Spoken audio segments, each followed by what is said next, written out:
time around I'm going with drama, in particular no drama. Very old. Some say it's the oldest existing or lasting drama still around on the planet.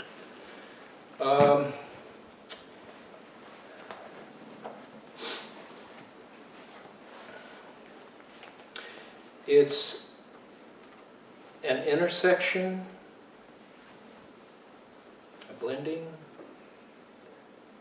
of the arts and Buddhism, performance, dance, poetry, and music. In my research here, I just felt like I was scratching the surface. I had two somewhat experts or fanatics. One of them is my wife, who's trying to come through the door with her shoes on. Sorry. The drama begins. Just a little disruptive. The other person was Isan, who I have the pleasure of sharing the dorm with right now and having various discussions and actually getting to talk with him, who is a fanatic, his own words, a fan of no drama. So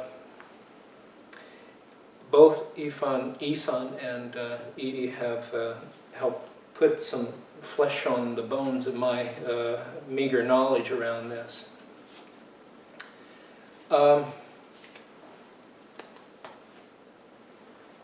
This art owes the most, maybe, to, and found its form in the 14th century with Zeami Moto Kiyo.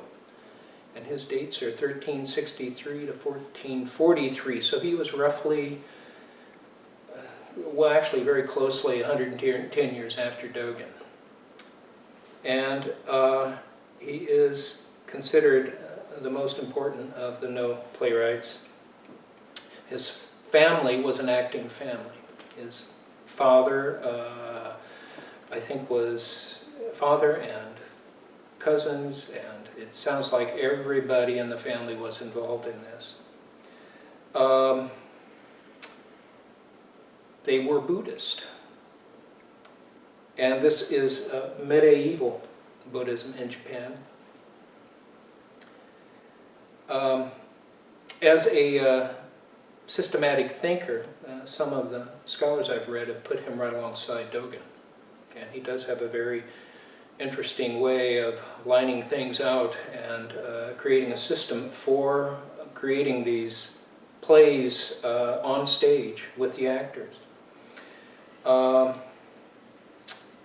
It's said that there's a sort of striking internal consistency with the way he has developed the system, the way it instructs the artists, and with the plays themselves. So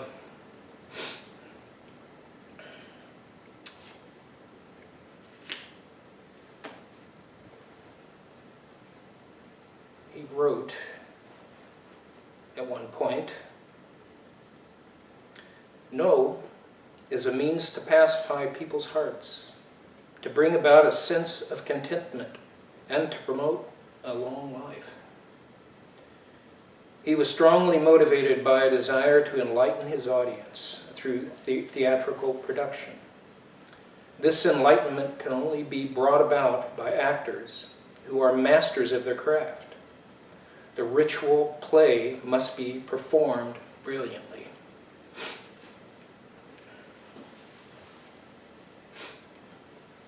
Zeami was also concerned with preserving the mystique of the artist.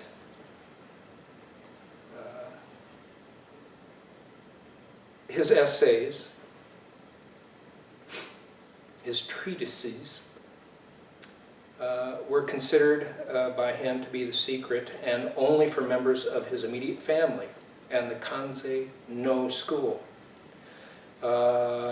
in part to hold close to the tricks of the trade and to maintain an aura of religious ceremony.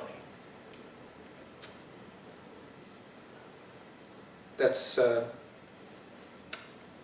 really nothing new, I think, in the arts today, especially amongst actors. There are many secrets they keep, and many ways they hold on to their and hold close to their hearts how they do what they do.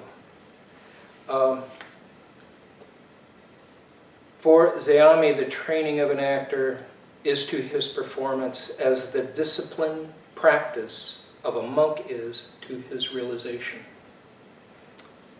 Obviously, Zeami seems to have been aware of the unique formulations of the relationship between practice and realization, as in Dogen's writing. To kind of tie that together, he had developed a concept of hana, or of flowers actually, a flower. The most extraordinary aspect of Zeami's discussion of the art of the actor center around the concept of hana. Flowers will bloom in endless profusion, he says. The literal translation of the word is flower, and it may be taken to be a comparison of the aroma of the flower and the aura of an actor. Perhaps what Zeami is talking about is what we speak of today as stage presence. An actor's livelihood is dependent on his ability to sustain his influence over an audience, his way over a group of people. Hana, for Zeami, also in a term of approbation or authority, of an achievement of the highest critical standard, representing the ultimate in physical, vocal, and spiritual technique. The No actor has been rightly termed the most disciplined in the world. He undergoes rigorous training, which does not stop at graduation. There is only gradual growth as the actor reaches out for his fullest artistic expression, when his hana is at its fullest. The image of a flower is particularly apt because of the idea of an artist flowering. At the height of his powers, the growth of a flower from a bud to opening to maturity is a marvelous concept for the development of an artist. And Zeami is quite specific. The potential actor must begin his training at the age of 7, and he must continue training until he is too old to perform. The path of the No actor must be one of monastic dedication. Sex, gambling, heavy drinking, and distractions to be avoided.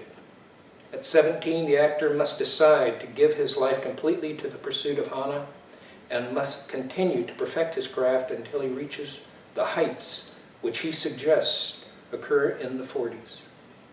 He warns the young actor, attractive and flashy, against appealing to the audience with a hana that is merely temporary, superficial, inconsequential, not to lose oneself in the foolish praise of a night.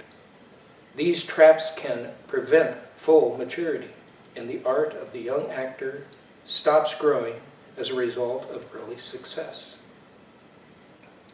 Zeami also speaks of hana as a means to give rise to the unexpected in the hearts of the audience. Great acting, indeed, is always novel, offering striking insights into human behavior. The brilliant moment of an Olivier or a Gielgud is always unexpected, always fresh and insightful, jolting the audience into a fuller understanding of character, play, or the heart of the matter. Zeami also speaks of hana as essence, an essence that is a distillation, a crystallizing of experience, the flowering of one's talent that leads to the understanding of a Zen-like essence of the human condition in a single gesture or a turn of the hand, turn of the head. Hana is, finally, the pursuit of excellence, a quest for the highest level of artistry. Late in one's career, one may achieve the flower of proud benevolence, and beyond that, become an initiate into the art of the mysterious flower. And in an effort to continue to try and tie this to, or to expose the Buddhism that's behind this, especially I think to find the Zen points,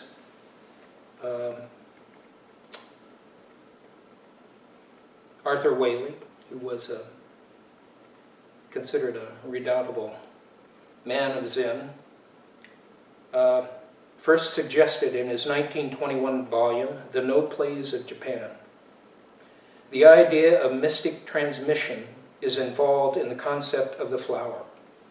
The alternate title of the Fushi Kaden, which we have rendered as Teachings on Style and the Flower, is the Kaden Sho, which might be literally translated as the Book of the Transmission of the Flower. Perhaps a reference to the mysterious transfer of thought from the Buddha to his disciple Kasyapa, and incident mentioned in the treatise by Zeami himself.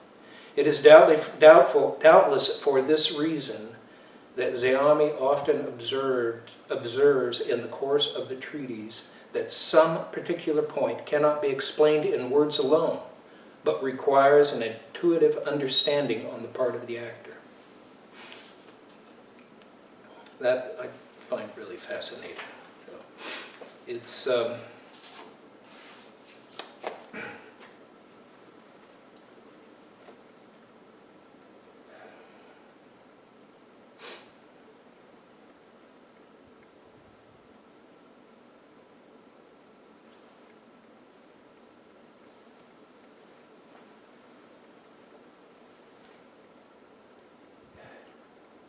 in myself looking at this and trying to grasp what No is about.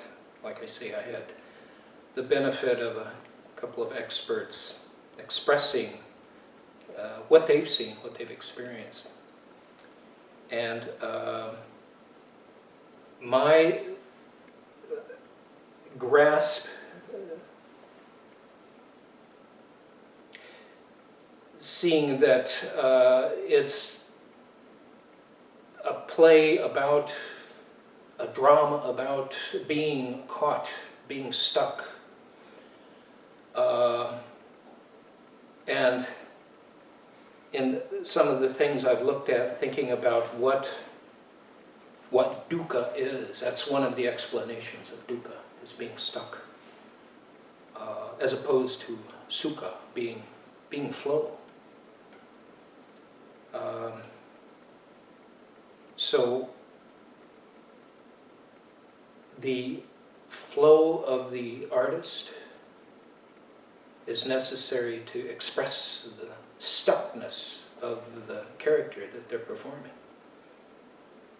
I thought it was an interesting connection, insertion that way.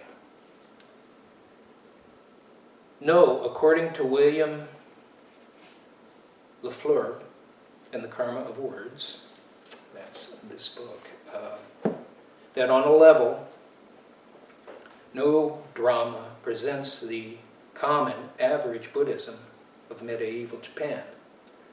And on another level, it is informed by a mode of thought often associated with Zen. Some of the descriptions Zeami puts forth in his treatise are how the main actor, the Shite, loosely described as the protagonist, I guess, has to lose themselves in order to be that character, to fully embody that character. And it's done behind a mask, typically done behind a mask. It seems to me kind of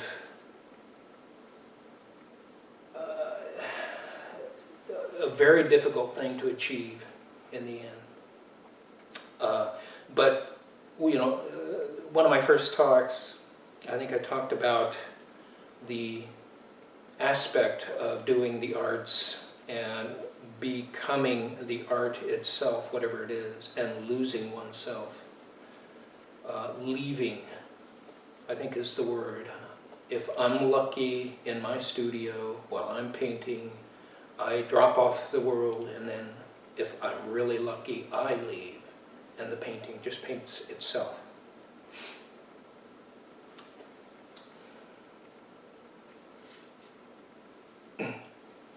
The basic thing to remember about no play is that the structure behind it is the basic Buddhism, the cosmology of medieval Japan.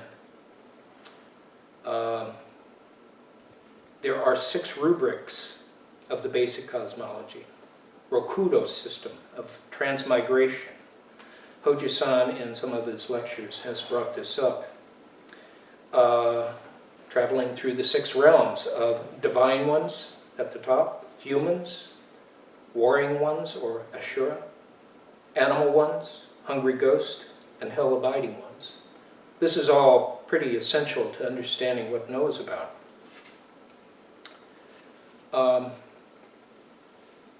The interesting thing about this system, and thinking about it being medieval Japan, and the way Buddhism was essential to the culture, it appealed, the Rokudo system appealed even to the unlettered of the time. It was easier to understand than the subtle teachings of no self or codependent origination. And it was a system of understanding, understanding a tension between what seems to be and what actually is.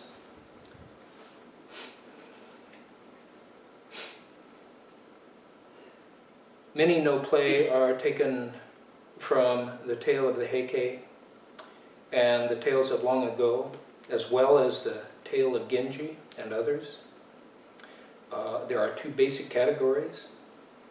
They are Genzai no, or about present time, and they are Mugen no, or phantasmal, which include ghosts and dreams and demons. Now, to reconnect the typical 5 or 6 kinds of no plays in a day's performance, they correlate to the Rokudo system as gods, humans and warriors, women, or wig plays, mad women, or crazed people, and demons. And of course that correlates with divine ones, humans, warring ones, animal ones, hungry ghost, and hell-abiding ones. I'd like to read a description of No, kind of a scholarly description from William Lafleur. As a form of theater, No incorporates the basic Buddhist cosmology in 2 ways. The first is commonly recognized. It consists of an epiphanic event fairly early in most plays in the repertoire. A moment in which the main character discloses that he or she is an incarnation of someone who lived previously.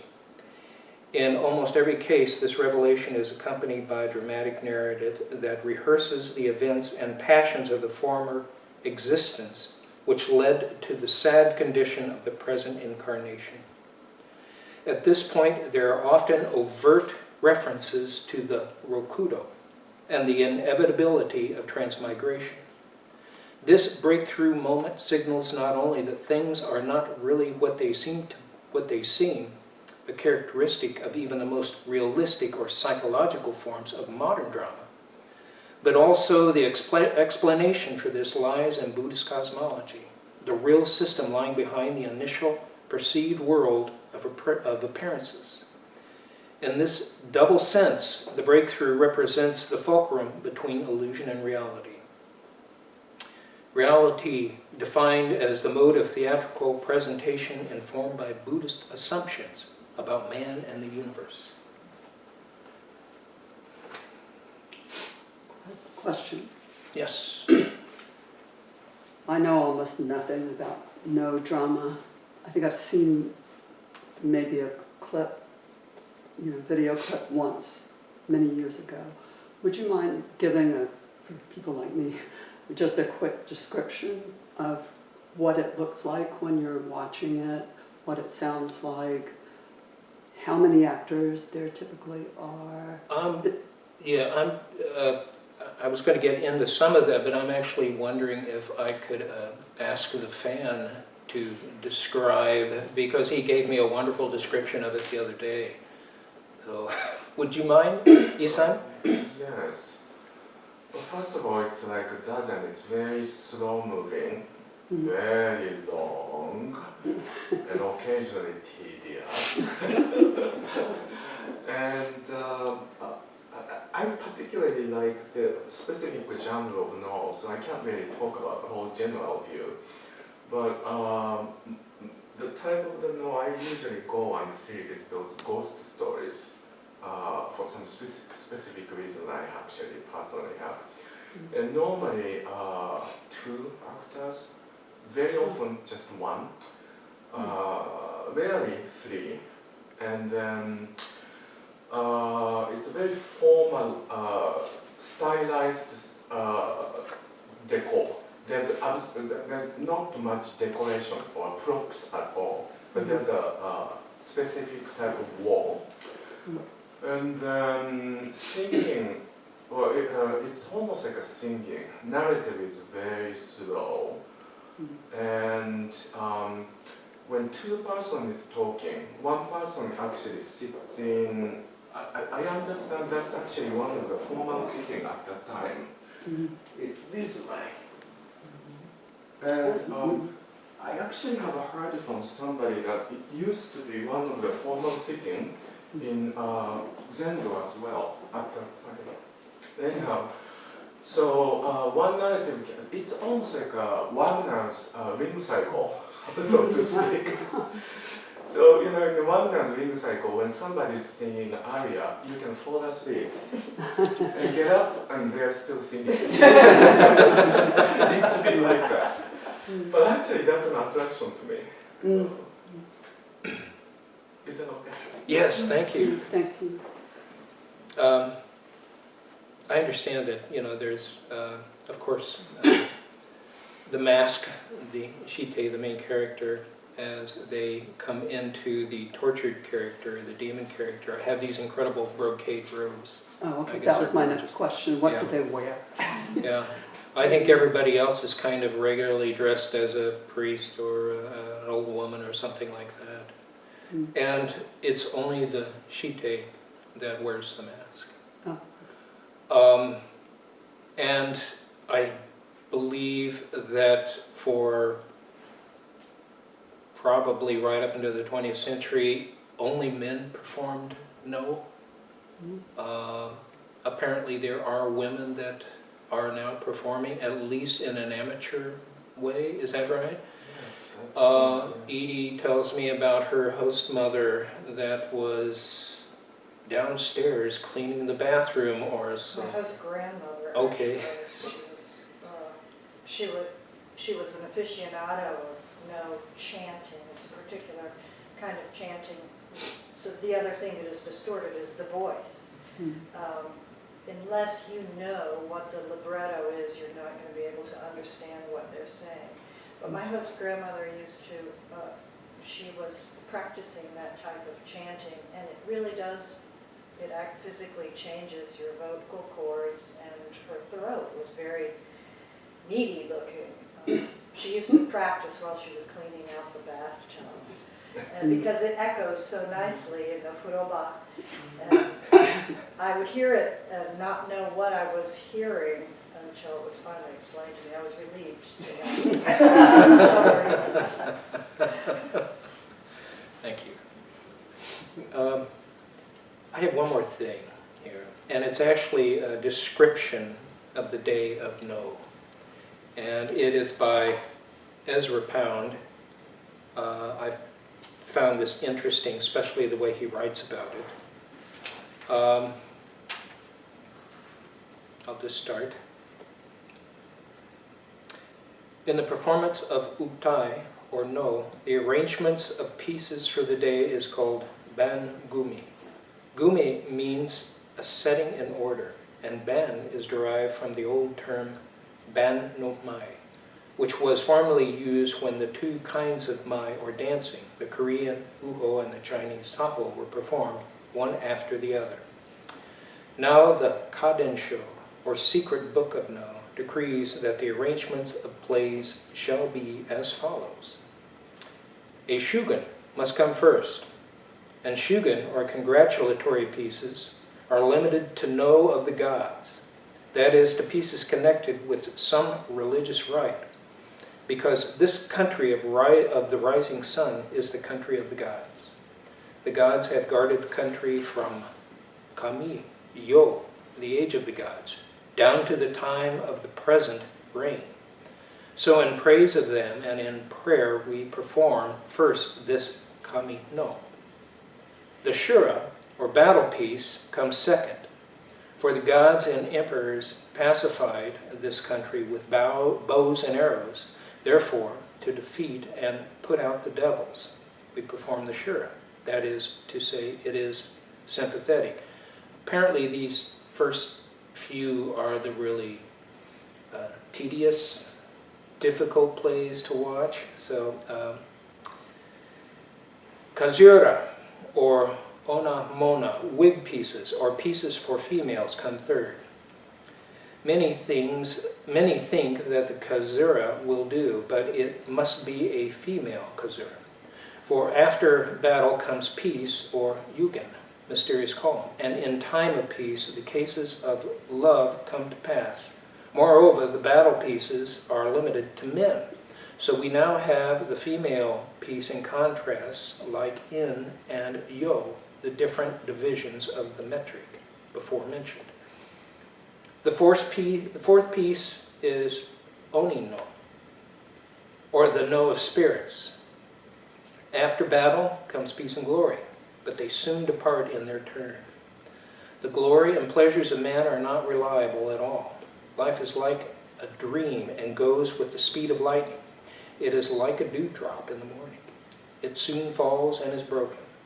To suggest these things and to lift up the heart for Buddha, to produce Bodhishin, we have this sort of play after the Ona Mono, that is, just after the middle of the program, when some of the audience will be a little tired. Just to wake them out of their sleep, we have these plays of spirits, Oni.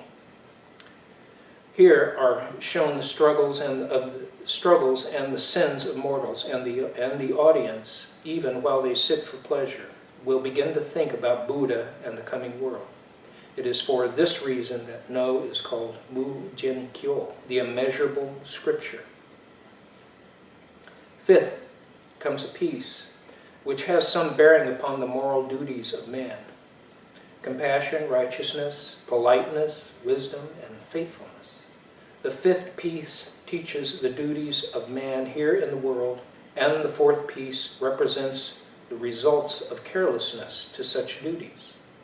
Sixth comes another shugen, or congratulatory piece, as conclusion to the whole performance, to congratulate and call down blessings on the Lord's present, to the actors themselves and the place, to show that though the spring may pass, still there is a time of its return. This shugen is put in again just as at the beginning. Okay. This is all I have to offer right now. Are there any questions or comments? Yes. You gotta know I'm sitting back here. Yes.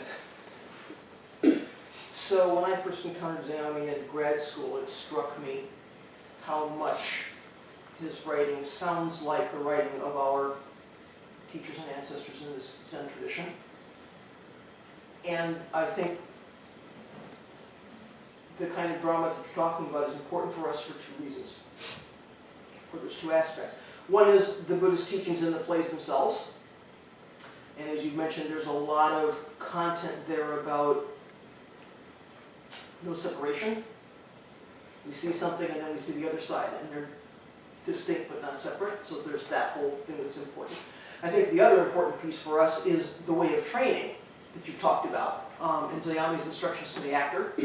So for us as practitioners, we can learn from that as well. So I think there's really two interesting ways to dive into what you're talking about, so it's really a useful topic for us.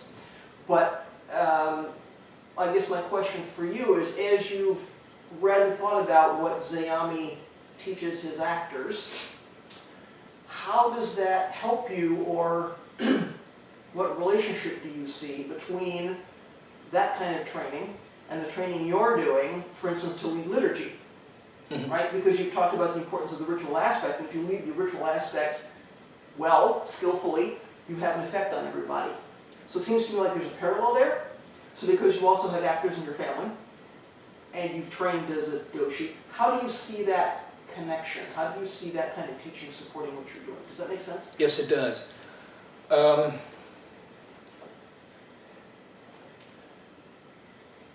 I think as an undercurrent of very devoted practice, in other words, there's no negotiation with yourself. It's like the practice that we do here, where it is getting up day after day and coming to the zendo, especially during sesshin. It's the middle of the day and you're sleepy and you're just fighting. It is hard work. It's very difficult. It looks so simple. I mean, it's a simple practice, but to fight your own demons and to stay alert and alive and keep practicing and understanding that in your core, you know that what you're doing is this way of engaging reality and engaging your life. And thinking about, I can't imagine having started doing Zazen at 7 years old, but thinking about doing that kind of practice, and then at 17, if you've gone that far, it's not like you're going to say, well, I can't stand this anymore. And it's kind of like this practice. So far during this Ango, there's been times like, boy, this is hard, and especially doing these talks. It is, I think I said to Isan last Sunday, just in passing, it's a special kind of torture. So, but it's important. I feel like, I am pulling stuff out of this fellow, and whether it's teaching or not, it's teaching me to be a better human being. So, did that address it? Sure. Good. So it sounds like you see some relationship perhaps between the way Zayami is training himself and his actors and the training you do to give a talk. It's a public performance in a certain kind of way, Right, right? right. So do you see some parallel there? I do. I also think about when I was doing koan practice with Myoyo, and the amount of intensity, and it's like the intensity that Zayami talks about. Well, the description would be that you would be given your koan, and you would work on it, maybe work on it for the entire sesshin. And you would go in and you would carry that koan with you all day long, and you would go into the room and confront the teacher and present what you know about this koan. And so I just remember just being so nervous and intense that I would go in and I would be shaking with emotion, and not knowing how to present still. or presenting something and then being rung out of the room as, you know, just an idiot. So, and then there would be the times when you knew where you were confident. And so when I think of that, there is that aspect of approaching life with a kind of confidence even while it's not there. So there is that kind of endless practice aspect.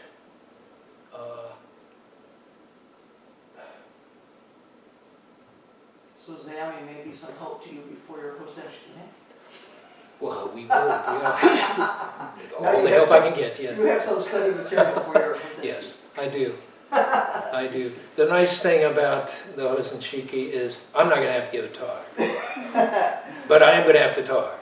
I'm going to have to respond. I'm not going to say that's going to be easier. You know, I know it's kind of the hot seat, and it's kind of not. So, yeah. Anybody else? Yes. I have some thoughts about how maybe zazen, doing zazen, could be related to the process of acting. So let me try this, and you can see if you think it makes any sense. When I'm just going about my day, my usual day, my mind is kind of chattering, right? The sort of internal monologue. And I think that's part of what gives me my sense of my identity.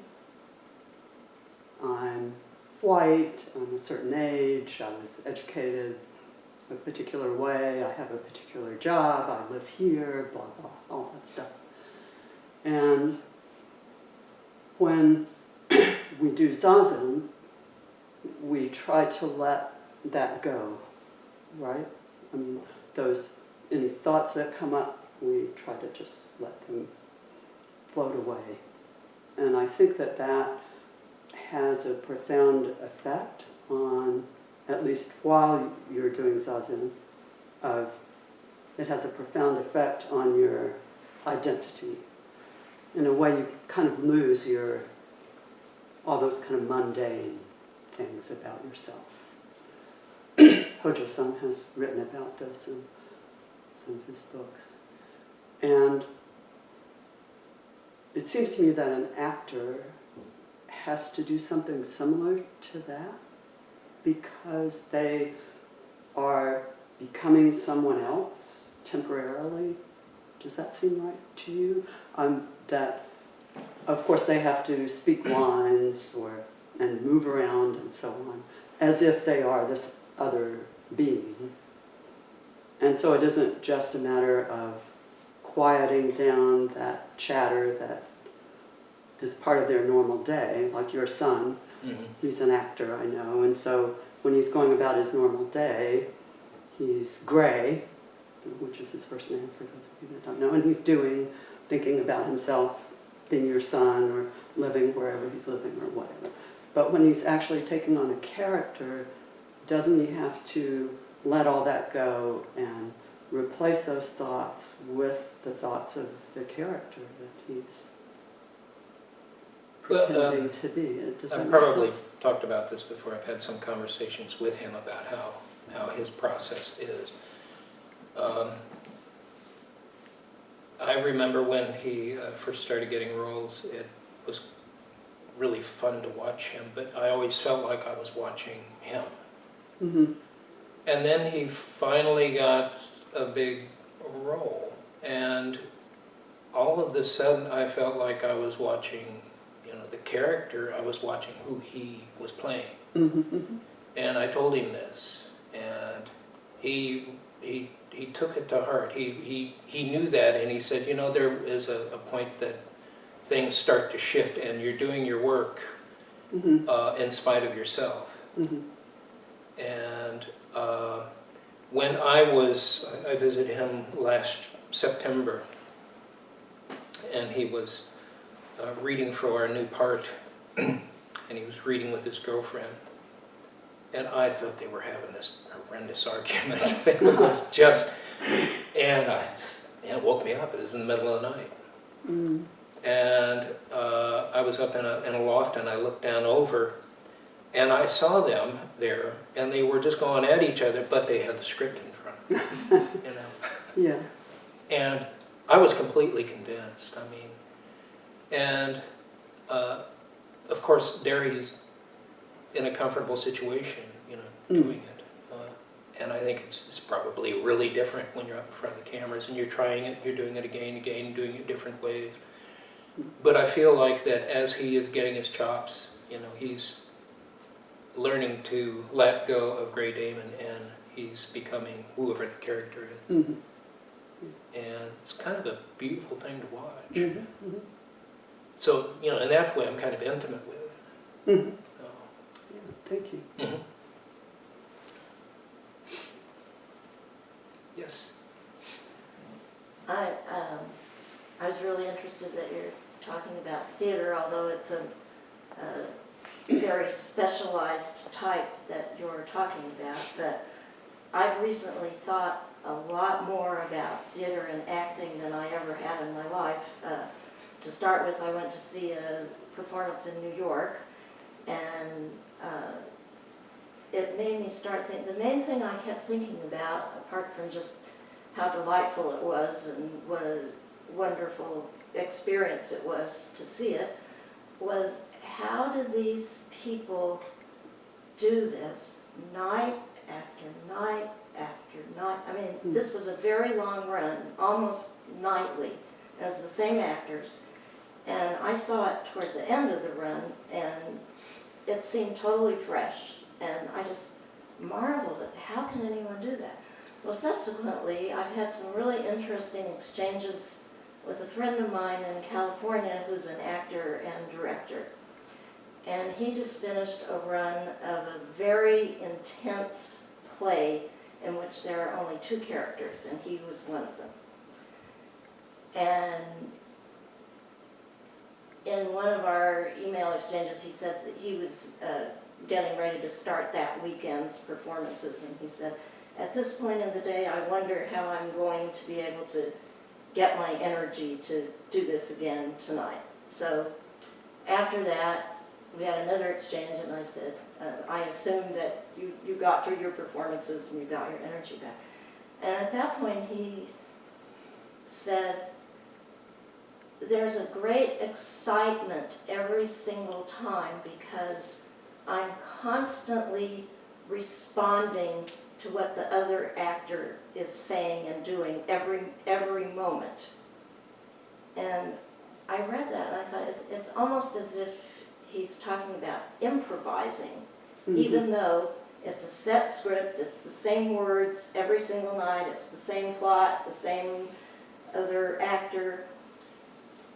So it's totally fresh to the audience who's seeing it, but I realized if you're really good, it's also totally fresh to the actor every single time.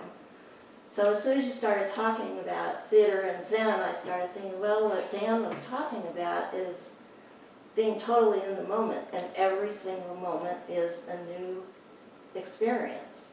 Even when you're doing something that you've done 1,000 times before and it seems like it should be the same thing, but it's never the same thing. What I wonder is if it is like living with a painting, because a really fine painting changes with you. So you say you see the same play 2 or 3 nights in a row, does it change? Is it different for you? Because the actors are going to be a little different. You're going to be different. I mean, and hopefully fresh. And I guess that's the way I would want it to be. It's completely fluid.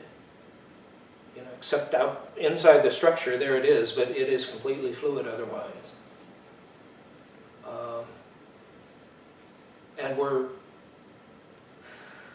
And we confront life that way too. You know, I never know with what mind I'm going to eat the rice cake, so.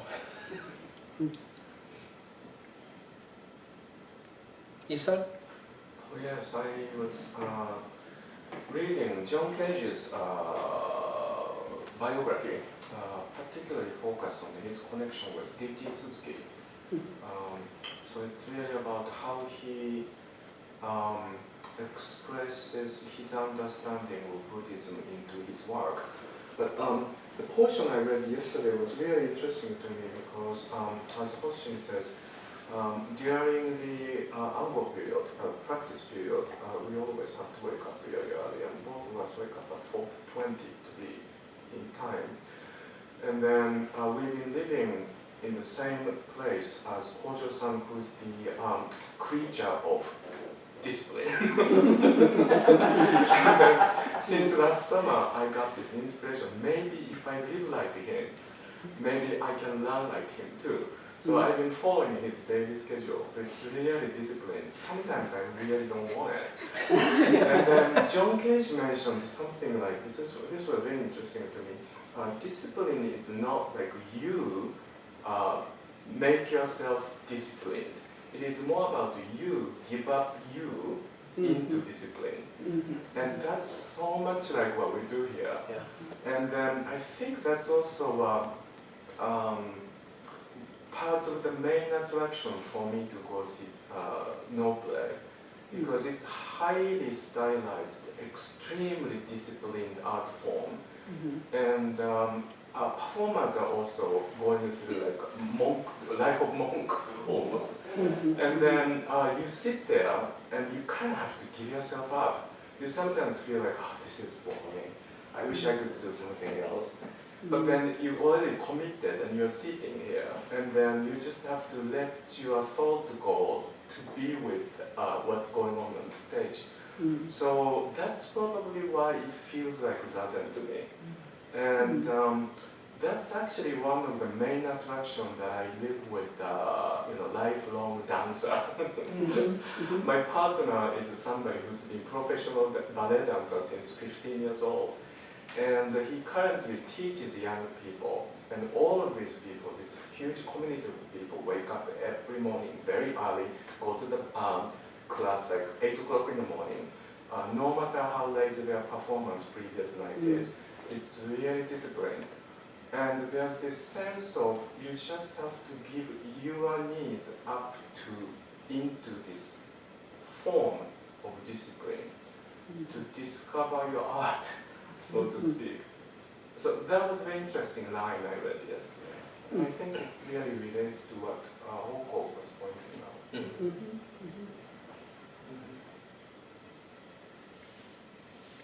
Hoji-san.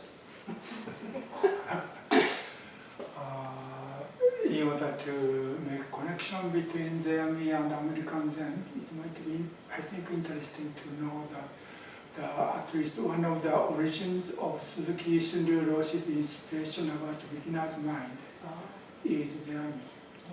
Zayami put really emphasis on beginner's mind or Shoafin. And if my memory is correct, he said there are 3 kinds of Shoafin or beginner's mind. The first one is beginner's mind when we are novice. That means we have to study as a beginners, of course. And the second kind is when we actors became the independent good actors. But the person's physical and mental mind is different each time, and the theater is different. And the people in the audience are different each other. And the things happening in the world is different. So in each performance, it is only one time. This is first and last time to do this. Even though the story is the same and the acting is the same, but the person, the actors and the audience situation are different. So in each performance, he said he needs to keep the beginner's mind. And the third kind, I think, is the mind, beginner's mind when we are aging. That means when we are aging, we cannot do the same kind of performance because of physical conditions. And yet, as an actor, they have to express the same thing without using different body and mind. So in order to do so, we have to keep the beginner's mind. Each performance or each day is the first and last day to do this thing. I think I read that part, writing by them when I was a student, and I tried to find the same writing, but I cannot find it. So it might be my making, my creation. But if that is what them said, I think his idea came from Dogen. Dogen's moment by moment practice is actualization of the mind. So our practice has no end, but our enlightenment is no beginning. Practice and realization. Yeah.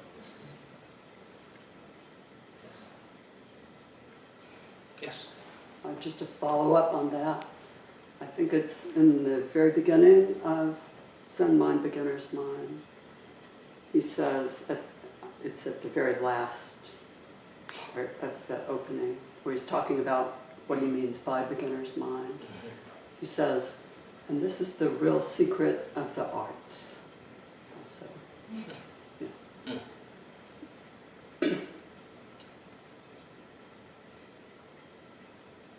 Other comments?